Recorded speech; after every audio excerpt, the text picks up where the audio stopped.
오늘 보실 성경 말씀은 고린도후서 5장 1절로 9절입니다. 만일 땅에 있는 우리의 장막 집이 무너지면 하나님께서 지으신 집 곧 손으로 지은 것이 아니요 하늘에 있는 영원한 집이 우리에게 있는 줄 아느니라. 참으로 우리가 여기에서 탄식하며 하늘로부터 오는 우리 처소로 덧입기를 간절히 사모하노라. 8절입니다. 우리가 담대하여 원하는 바는 차라리 몸을 떠나 주와 함께 있는 그것이라. 그런데 우리는 몸으로 있든지 떠나든지 주를 기쁘시게 하는 자가 되기를 힘쓰노라. 아멘. 예수께서 재림하시는 날에 우리는 부활하게 될 것입니다. 이것이 기독교의 궁극적 목표이고 예수께서 이 세상에 오신 아버지께서 보내신 목적이라 하셨습니다.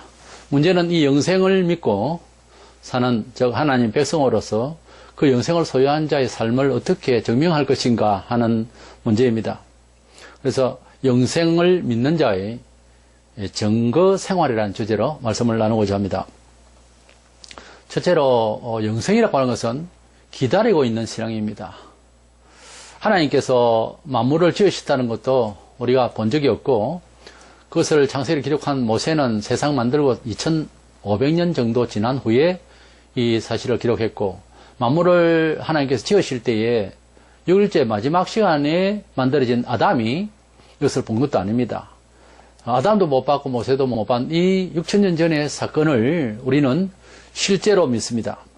그렇기 때문에 사후의 세계도 우리가 가보지 않았고 하지만 주님께서 부활하심으로 증명하신 여러 말씀들을 보고 믿게 되었습니다. 그리고 이 우주관, 역사관, 미래관에 대해서 우리가 하나님 앞에 그 지식대로 살려고 합니다. 이것이 어떻게 믿어지는가 하는 거예요. 이것은 불신의 입장에서 볼 때 맹신이라고 하지만은 우리가 믿는 이 믿음은 믿음의 지성이요 또한 이 지식은 하늘의 계시적인 지식으로 성경은 말하고 있습니다. 그래서 마태복음 13장 16절에 그러나 너희 눈은 봄으로 너희 귀는 들음으로 복이 도다라고 말하고 있습니다. 우리가 하나님의 음성을 알고 이해하고 이 기록 문헌을 성경을 깨닫는다고 하는 것은 인간의 합리적인 지식이 아닙니다. 이것은 하나님께서 주신 은혜의 지식인 것입니다.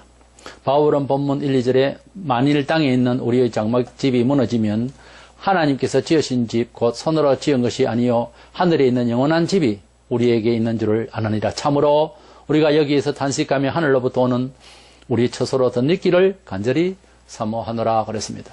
사도 바울의 그 바람은 곧 우리 성도들의 모든 성도들의 바람인 것입니다. 우리가 이렇게 영생 부활하게 될 그날을 기다리는 것이 없다면 그리스도 안에서 산다고 하는 것은 어느 시대나 굉장히 어렵습니다. 그 어려운 것이 그냥 어렵고 그 이상의 대책이 없는 거죠. 그런데 우리에게 부활이 있기 때문에 또 영생이 있기 때문에 진리대로 산다고 하는 이 개념이 서고 또 고통을 받더라도 희망이 있는 것입니다. 부활하게 되는 이 몸이 부활하게 되는 영광스러운 몸은 역사상에 예수께서만 일단 부활을 하셨습니다. 고린도전서 15장 20절에 부활의 첫 열매라고. 그런데 우리가 부활하게 되는 것은 예수께서 마지막 날에 다시 재림하실 때에 부활하게 될 것인 것입니다. 구약의 에녹 엘리야는 죽음을 보지 아니하고 하나님 데리고 가셨다고 했는데 신비적인 이야기죠. 그리고 또 구약이나 신약이나 죽은 사람이 재생하는 것, 다시 살아나게 되는 것은 나사로는 죽은 지 나흘이 되어서 썩은 냄새가 난다고까지 했는데 그래도 살아나는 것은 기적이지만 그것은 부활은 아니었습니다. 부활은 오직 예수님만 하셨습니다.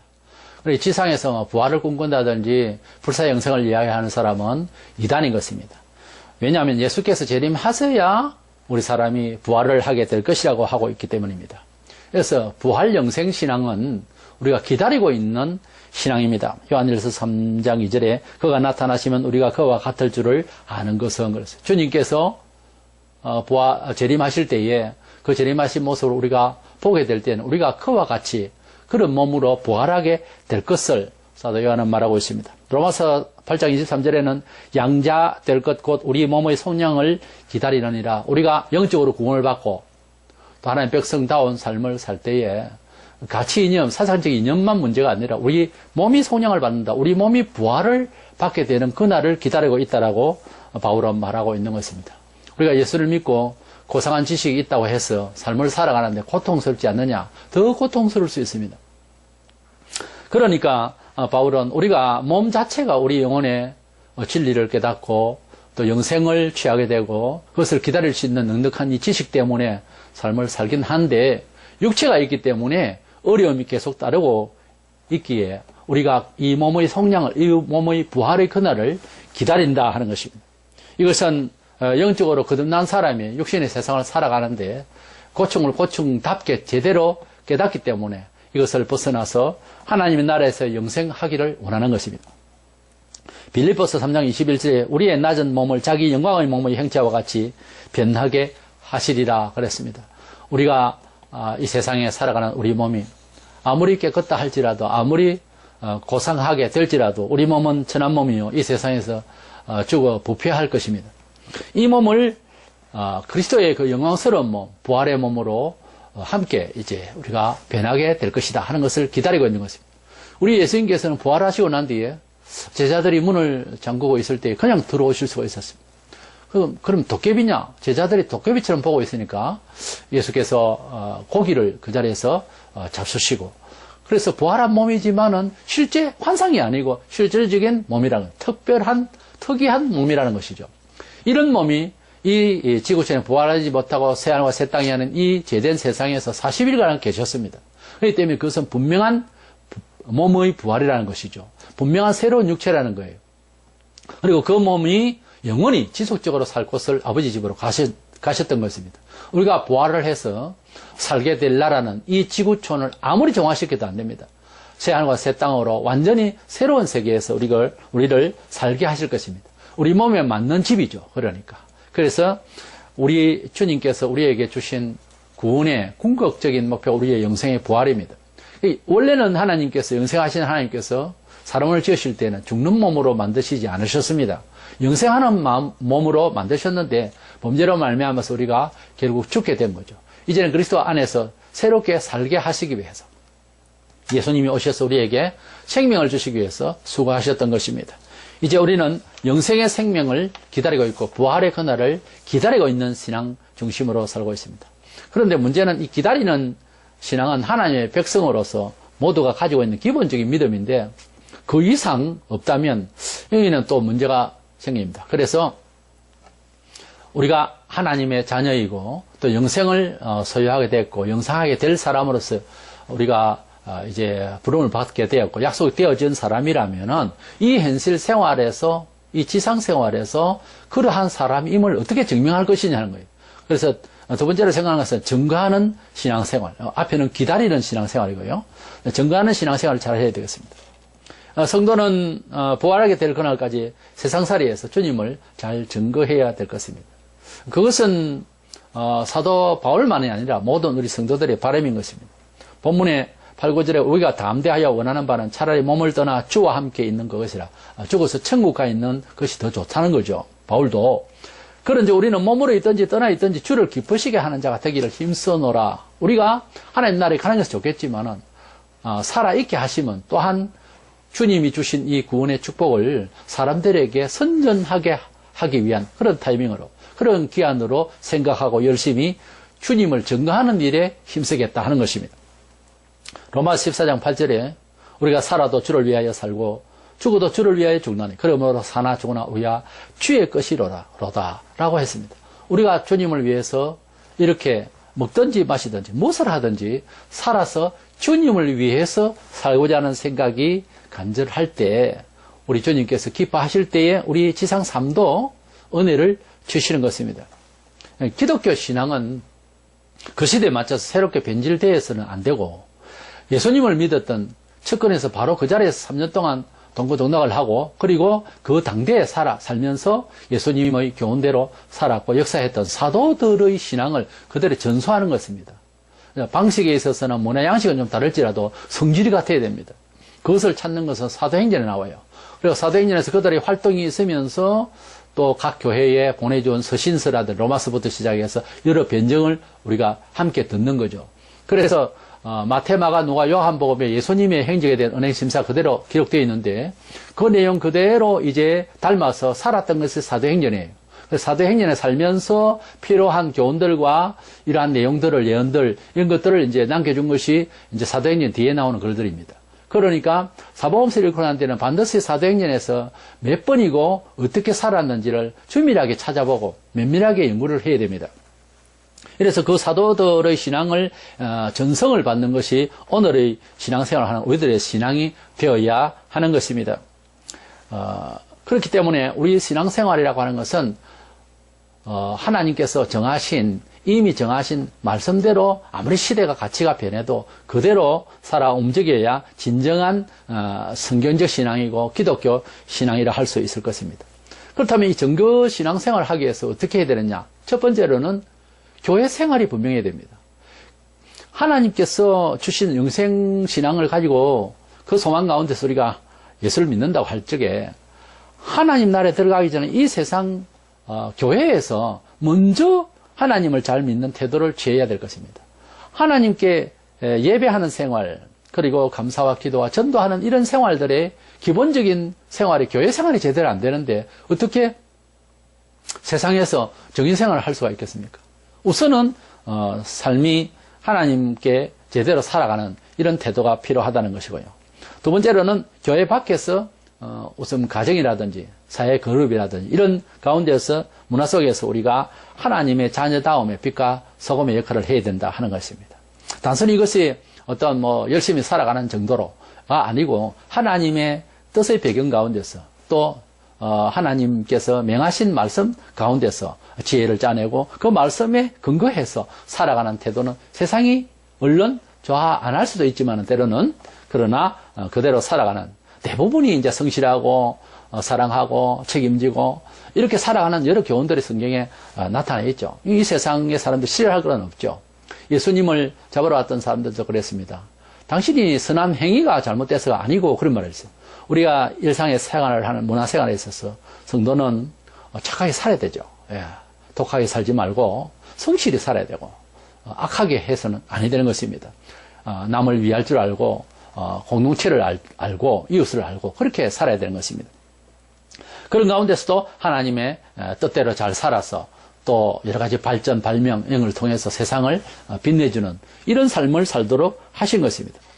그런데 이 세상을 살면서 이렇다 할 간접거리도 없고 기독교인이 되고 난 뒤에 사람이 참 성실하다든지 또는 어떤 좋은 변화가 있다든지 어떤 개인적으로나 또 가족적으로나 이렇게 사회적으로 또 윤리적으로 여러 가지로 좋아지는 이야기가 있고 이렇게 간증할 거리가 있어야 되는데 아무것도 없이 그냥 영생만 기다리는 수준의 열매가 없는 이런 신앙생활을 거기가 사실은 하고 있는데 이것은 고쳐야 되겠고 변화를 받아야 되겠습니다.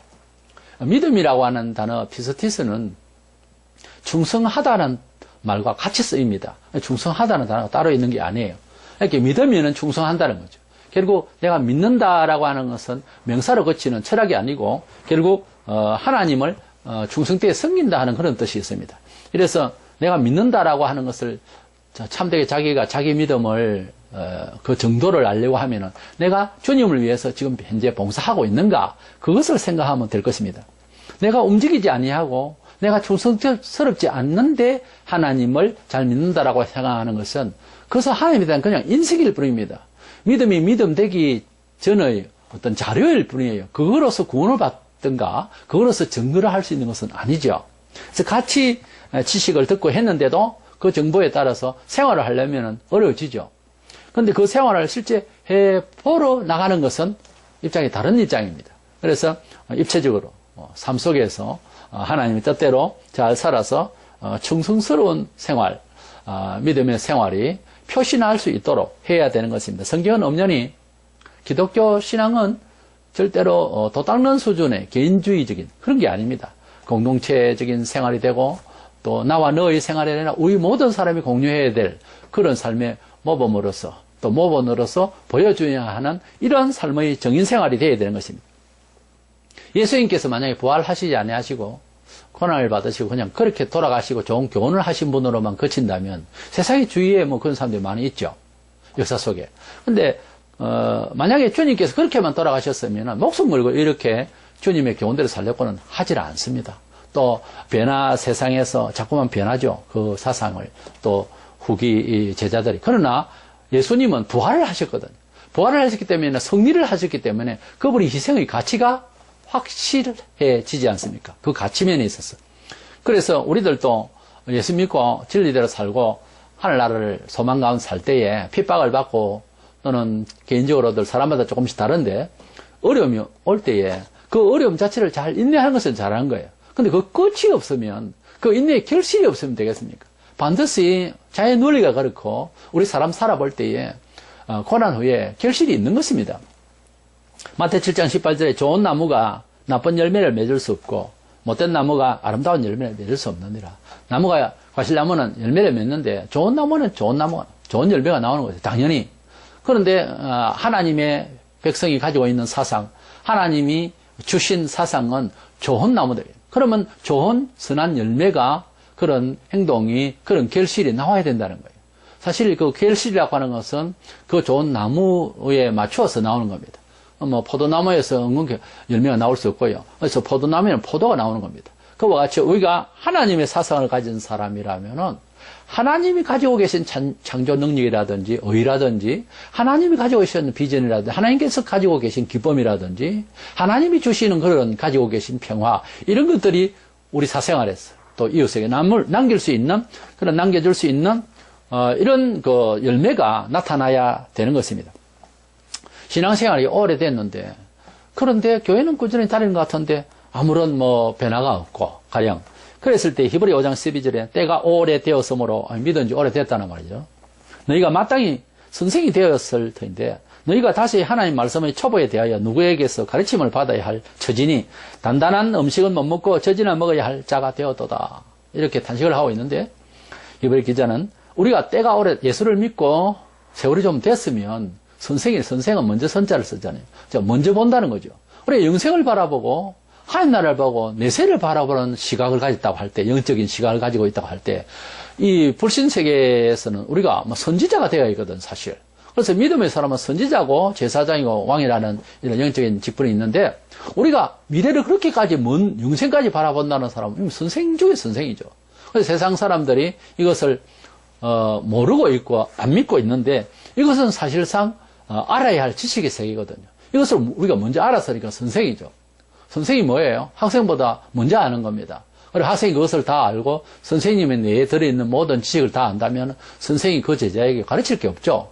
그래서 우리가 세상을 향해서 이 먼 미래에 대해서 또 영생 복락에 대한 이 모든 구원의 축복에 대해서 얘기를 해준다고 하는 건 세상을 향해서 우리가 선생인데 그걸 안다고 하면서 세상을 살면서 앞도 끝도 없이 목적 없이 살아가는 세상 사람들의 힘에 짓눌려서 우리가 전전긍긍한다면은 그것은 딱딱한 음식을 못 먹는 어린아이처럼 젖이나 먹는 정도의 수준이 아니냐. 그렇다고 뭐 믿는 사람이 아니다는 것은 아닌데 이렇게 꾸지람을 받을 수밖에 없는 사람이 된다는 거죠.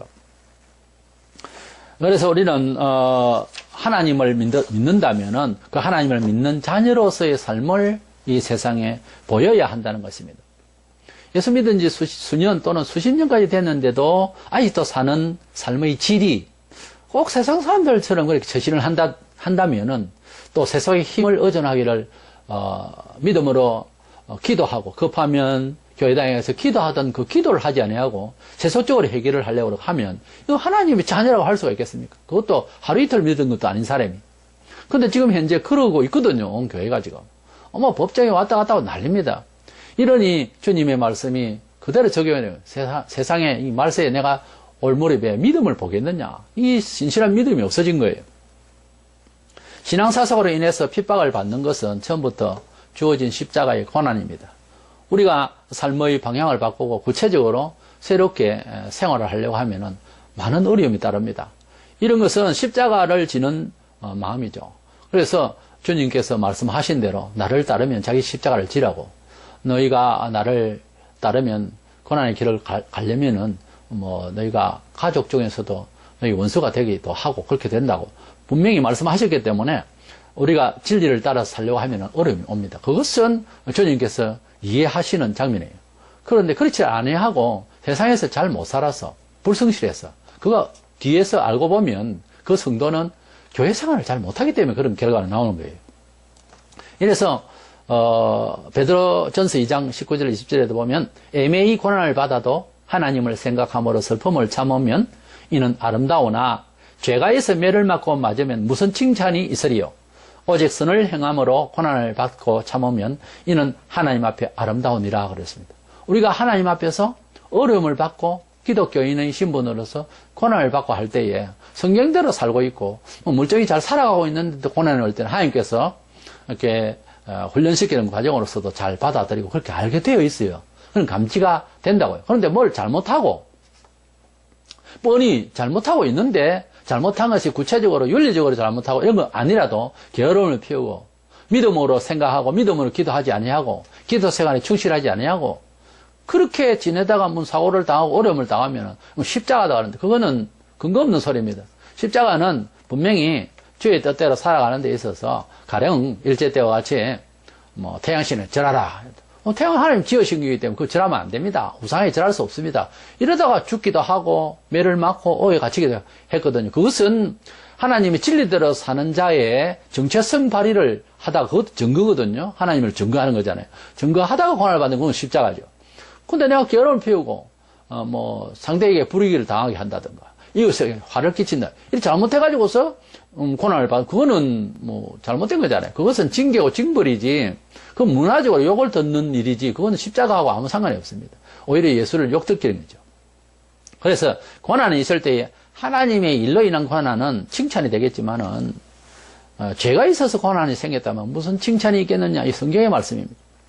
우리가 어떤 성도의 은혜 받은 간증을 들을 때가 들어있는데 그럴 때 우리가 하는 말이 뭡니까? 참 당신 은혜를 받았네요. 근데 그 말이 감동이 돼서 하는 말인지 몰라도 가만히 있는데 복을 받았네요. 운명론적으로 나는 복을 못 받은 당신은 복을 받았네요. 혹시 이렇게 말을 했거나 해도 되는 것처럼 했으면은 그는 고치셔야 됩니다. 그래 말할 수가 없는 거예요. 가만히 있는데 무슨 일이 생기는 법은 없습니다. 세상의 일도 부자들은 부지런하지 않는 사람이 없다고 그랬어요. 새벽부터 일어나서 일을 합니다. 근데 내 게으름 다 피우고 내 놀 때로 다 놀고 감지를 거 다 감지르고 그래 놓고 안 되니 이런 거는 안 되거든요. 저절로 되는 일은 세상에 하나도 없습니다. 그래서 우리는 운명론적으로 은총을 이해한다든가 이렇게 하면 안 되고 모든 것이 잘 되고 하는 것도 하나님 은혜예요. 물론 잘못됐을 때도 간섭으로서 은혜가 될 수 있어요. 역설적으로. 그러나 그것을 어떻게 통과하고 어떻게 받아들여서 잘 헤쳐나갔느냐를 배워야지 그냥 당신 은혜를 받았네요. 가만히 있는데 은혜를 받은 것처럼 그래서 감동을 한 것처럼 그렇게 특별한 경우는 혹 있지만은 그렇지 않습니다. 다 복음이 주어졌고 그래서 그 가치에 대해서 그 역사의 어떤 기초에 대해서는 다 들었는데 그냥 행동을 안 했어. 인내를 안 하고 노력을 안 했어. 그래서 간증할 거리가 없으면서 당신은 은혜를 받고 나는 은혜를 못 받았네. 그렇게 생각한다고 하는 것은 그 운명론적으로 생각하는 것은 성경에도 없는 이야기고 그렇게 할 말이 아닙니다. 그래서 상대를 축하하는 이야기도 아니고 자기가 도전받는 그런 결의도 아닌 것입니다. 그래서 우리가 예수님을 믿으면은 이제 영생을 믿는 것은 다 기다리는 시간 기본적으로 다 가지고 있어요. 그런데 증거 생활을 하는 데 있어서는 이것은 노력이 필요한 것이죠. 이것은 남이 대신해 줄 수가 있는 것은 아니지 않습니까? 예수님께서 오신 것은 생명을 구하러 오셨다 그랬어요. 그런데 그 생명을 구한다는 말이 개념이 영생만 주는 그래서 영생 구원만 결정하는 것이 아니라 지상에 살면서도 승리할 수 있는 생명으로 더 충만하게 한다고 10장 10절에 그래서 예수께서 우리에게 주신 은혜는 영생도 있지만 기독교 2000 역사 보면은 하나님께서 부요케 하신 은혜를 주셨다는 거예요. 부요하게 하는 문화적인 이런 것들이 우리의 목적이 돼서 예수가 돌아가시고 부활하신 것이 아니지만은 그것이 힘의 원천이 되어서 지혜를 발휘하고 순종을 하고 했더니 우리가 명랑하게 기쁨으로 일을 할 수도 있어서 힘이 난 것도 있지만 하나님께서 또한 실제 살아계심의 역사를 보여주셔서 기독교는 2000년 동안 상당한 문화에서 영향을 끼쳤고 세상의 모든 것보다는 크게 정신문화와 물질문화에서 크게 우월하게 그렇게 영광을 지금까지도 드러내고 있는 것이 사실이거든요. 그래서 믿음의 증거라고 하는 것은 순교에서부터 시작해서요. 이제 고난을 치자면은 그 다음에 물질의 축복과 명예로움과 하나님을 기쁘시게 해드리는 많은 문화적인 은혜도 받을 수 있는 것입니다. 그래서 그 증거를 통해서 우리가 하나님의 자녀임과 하나님의 살아계심과 그리고 내세가 확실히 있기에 믿는 믿음의 사람임을 증명하는 것이 필요한 것입니다. 이래서 우리가 영생을 믿는 자로서 교회를 다니는 사실인데 그것조차도 희미하면 믿음의 생활을 할 수가 없어요. 억지로 믿음의 충성을 하라 그 말이 아니고 본인이 믿음의 혜택을 발휘를 못한다 그 말이에요. 그래서 믿음의 증거의 생활을 하기 위해서는 우선 영생을 기다리는 신앙이 충실해야 되겠지만 교회 생활에 충실하여서 믿음의 선한 증거가 달이 지나고 해가 지나면서 점차 간증할 거리가 생기고 이렇게 해야 참된 믿음의 충성된 증인이 된 것입니다. 그것저것도 없이 그냥 맹목적으로 왔다 갔다 하는 것은 영생은 믿는지 모르지만 참되게 믿는 사람은 그렇게 안 되거든요. 같이 마음을 일심으로 이제 합쳐지고 소통하고 해서 주님의 복음을 이 축복된 영생에 대한 이 소식을 증거하기 위한 즉 전도를 위해서 전부 다 합심을 하게 되어 있습니다. 돈벌이 하는 것도 명예로운 것도 세상 일 모든 일들이 주의 마음으로 이렇게 심지어 노는 것까지도 이렇게 레저를 즐기느니라 이렇게 일을 할 때 이런 액션을 취하느니라 이렇게 하느니라 이렇게 선지자적인 그런 표현하는 주목할 만한 이런 삶을 우리가 발휘를 해야 되거든요. 그래서 이런 세상을 향한 중차대한 문화적 책임을 안으면서 하나님의 백성다운 삶을 살기를 다하는 저와 여러분 되시기를 축원합니다.